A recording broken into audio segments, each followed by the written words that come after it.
dream I know deep up my feelings for you. Watch.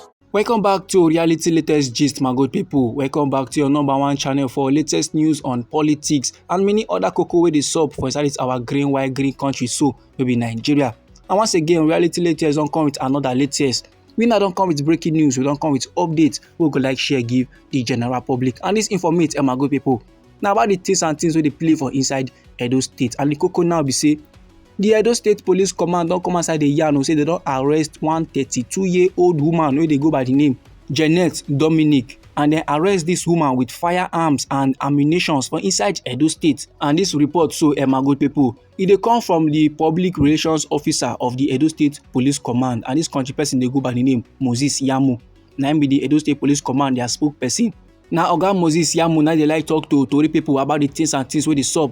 Anytime when the police now want to yarn something give the general public, they go send Oga Moses Yamu to pass the information. And now for inside the statement where Oga Moses drop on Tuesday, will be the 15th day of April, so for inside this year will be 2025. And this statement last it can make them available to tori people. He now the yarn say the arrest was made during the mop-up of arms. And he constantly let men they know say the suspect was arrested on the 10th day of April for inside this year will be 2025. And the men wey arrest the suspect na the Edo State Police Command, their ex-squad, during a raid. And this raid happen for Igezewanhu community along Benin Auchi Road for inside Iwunwonde local government area of Edo State. And via this same statement, so Oga Moses Yamu still dey let men they know say the time wey they arrest the suspect, so the 32-year-old woman wey dem find with arms wey dey go by the name Janet Dominic, e still get another country person wey dem supposed to still arrest. They don't know this person name, but they know very well say the person's surname na also Dominic. This person escape sake of say as he sight police sharply, na put am for gear 5. Police no fit catch am. And that's now why e be say na only the 32-year-old woman wey be Janet Dominic na they come last arrest. And as they arrest this woman, the thing wey dem discover yopo no be small. Oga Moses Yamu now come dey list the arms and ammunition wey dem recover from the suspect. And now they let men they know say dem recover 2 single barrel guns plus 3 pistols plus 7 live cartridges plus 1 dagger plus 1 trigger part and 1 Beretta magazine. And constantly let men they know say the arms and ammunition so wey dem discover, the men, the jaguar men, so the suspect they been conceal am inside the seat of a motorcycle. This men now don't carefully hide am so that police no go see. But last they are careful is not careful enough because police don't bust them. Now sake of these findings, sake of this arrest, so the spokesman of the Edo State Police Command will be Oga Moses Yamu. He still let men know say currently investigation is going on to arrest the fleeing suspect. That country person wey they don't know the name, but they know very well say his son name na Dominic. They still do things and things. They still do the necessary to make sure say them gbab that country person. Now after Oga Moses Yamu don yarn all these levels finish, after he don drop all the assurances, he can conclude his statement by giving accolade to the Commissioner of Police. He now dey yarn say all these achievements, so all these levels wey they do for inside Edo State, now part of the Edo State Commissioner his unwavering resolve, and sake of say the man don plaster, he don decide say he go get rid of crimes, he go remove jaguar activities for inside Edo State. So all these levels so go serve as evidence. And the name of the Edo State Commissioner of Police now Monday Abonika. And now my good people, anyhow this matter be you for body, or if you be say you get contributions about this very particular topic, so no let anybody or anything stop or intimidate you. Feel free make you put down your comments inside our comment section. But meanwhile, Reality Latest still get another update to share give the general public. And the cocoa now be say the Economic and Financial Crimes Commission will be EFCC.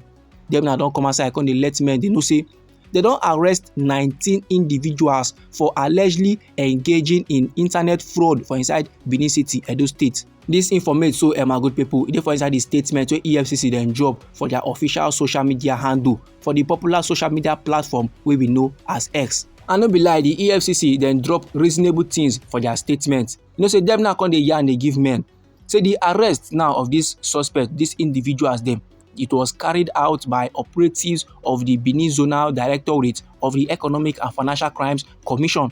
And the officials they will act on reliable intelligence wey pinpoint the suspects their involvement in fraudulent online activities. That is the EFCC now then receive intel, then receive credible information wey can link to these jaguar men, so we last they can make them go arrest them.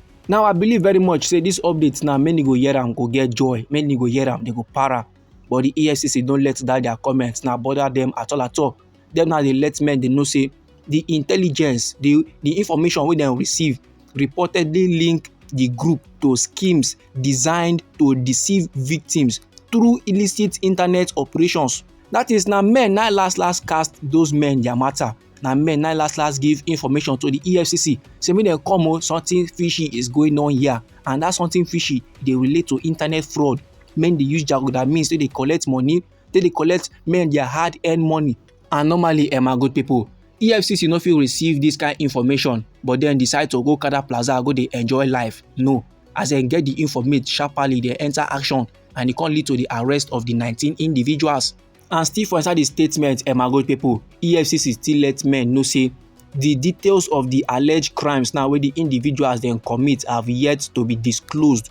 But during the operation, the authorities, that is the EFCC, then seized significant items from the suspects. And these items, they include 5 exotic cars and multiple smartphones. According to how the anti-graft agency now write am for inside their official social media handle.